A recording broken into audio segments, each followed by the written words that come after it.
Here we are at some address on Allen. You're good. Don't worry about it. Put it in the title. This is not where I am.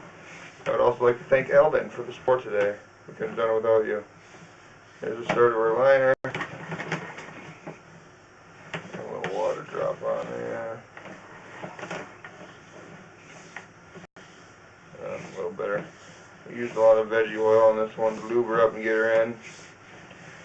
We're just going to pull her back.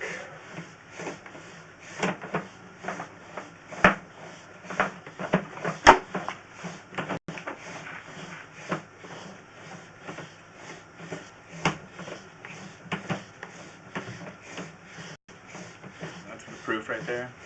Yeah, it's like your footage. And then just that we want to be, you know, right up by the city. And then you'll see where the 4x6 is. Mm-hmm. Like, a little wider right there. Like this is still 6, and you'll see, that's full 6. That's what that marker line means. Mm-hmm. And this is the transition, and now we're full 4. And then this is it's like you can see that we are 4, and then it actually transitions again a little bit. So we landed right there, and it looks real good. So there's the front clean out. So.